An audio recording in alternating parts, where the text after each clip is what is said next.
Let's jump right into this explainer. Today, we're exploring the unseen emotional landscape of our dogs. And honestly, we kind of need to set aside everything we thought we knew about man's best friend. You know, we tend to think of dogs as these completely open books, right? Always happy, just perfectly in sync with our lives, but it turns out there is an entire hidden psychological world operating just beneath the surface. We obviously love our dogs deeply, but when you look at the latest behavioral science, we have to ask ourselves a profound and, frankly, a slightly unsettling question. Are our everyday human expressions of affection actually causing the animals we cherish to live in a state of silent, hidden anxiety? It's a really tough question to face, but understanding the answer is absolutely crucial to truly bonding with our pets. So, part 1. The communication divide. We're constantly interacting with our dogs, sharing our homes and our lives, but the crazy thing is, we're basically speaking two entirely different biological languages. To bridge this gap, we have to look at what Norwegian canine ethologist Turid Rugaas coined as calming signals. She discovered that dogs actually have an entire, incredibly complex vocabulary dedicated solely to peacemaking.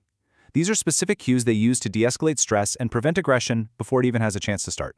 This brilliantly illustrates how dogs actually speak to us. Think about these super subtle movements. A simple yawn when they aren't even tired, a quick lick of the lips, turning the head away, freezing in place, or even just blinking softly. To us humans, it looks like nothing, right? Maybe just random twitches. But in canine psychology, these are actually desperate, polite requests for us to just give them some space and calm down. Which brings us to part 2, reading the silent language. When those polite, silent pleas are repeatedly ignored by well-meaning owners, it triggers what behaviorists call the canine ladder of aggression. Look, a dog doesn't want to bite. They start way down at the bottom rung, showing mild stress, like that yawning we talked about. If we push past that, they move up a rung to avoidance. If we corner them, they submit, crouching down, tucking the tail. When all that appeasement fails, the dog is literally forced to climb higher. They stiffen, they growl, and finally they snap. And they do it just to be heard. So here's the absolutely crucial takeaway. When a dog seemingly bites out of nowhere, it's almost always because we completely missed the lower rungs of their communication ladder. We label the bite as unpredictable, but from the dog's perspective, man, they had been shouting at us for 10 minutes to back off using their silent body language. Moving on to part 3, well-meaning human mistakes. This brings us to a really tragic irony. The everyday things we do to show love often fundamentally terrify our pets. The cognitive dissonance here is just staggering. Think about a hug. When we hug someone, it means comfort, right? But to a dog, being grabbed tightly mimics predatory behavior. It registers in their brain as a physical trap. It's the same deal with eye contact. We look into someone's eyes to bond, but in the canine world, staring directly into a dog's eyes is deeply confrontational. To them, it's a direct predator challenge.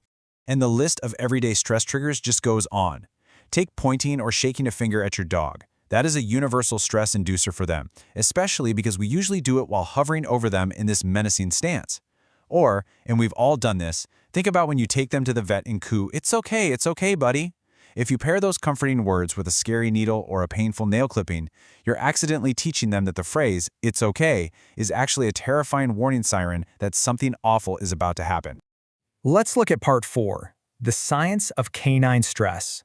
To really wrap our heads around the toll this miscommunication takes, researchers published a major study in the journal PLOS ONE. They analyzed a very specific group, 92 companion dogs. They wanted to measure the actual physiological difference between reward-based training, using treats and play, versus aversive methods, which includes yelling, physical manipulation, or yanking on the leash. To test the long-term effects, they set up what's called an ambiguous bowl cognitive bias test. It works like this. They taught the dogs that a bowl on one side of a room had a tasty sausage, and a bowl on the other side was completely empty. Then they put a bowl right in the ambiguous middle. Now the dogs trained with positive rewards approached that middle bowl quickly. They were optimistic, hoping for a treat. But the dogs subjected to aversive training, they approached slowly and hesitantly. The results were honestly heartbreaking. These aversively trained dogs didn't just show higher cortisol stress hormones, they had actually developed a long-term pessimistic outlook on life. They were constantly expecting the worst from their environment. The data really paints a clear picture here. The research team formally concluded that using a harsh tone, yelling, or physical punishment absolutely does not make you a strong, dominant alpha leader. All it really does is leave your dog mentally compromised and chronically afraid. They end up experiencing poor welfare, not just during the training sessions, but even when they're just lounging around at home. And that leads us into part 5, rebuilding a bond of trust. Fortunately, there is a totally clear roadmap to healing this psychological damage. If you have a skittish dog, or maybe you're bringing home a fearful rescue, the most powerful thing you can do is actually utterly counterintuitive to our human nature.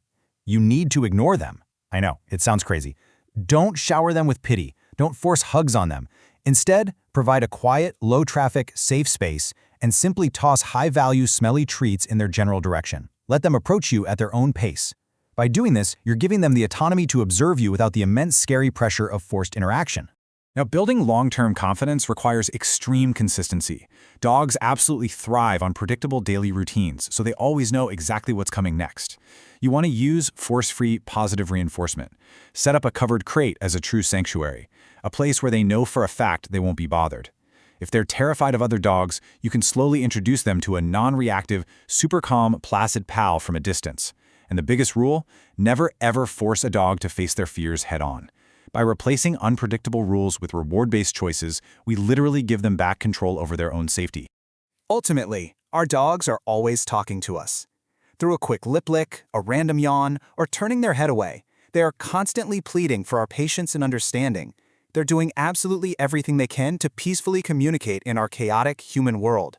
So the only question left for us is this. Now that you know their silent language, are you ready to finally listen?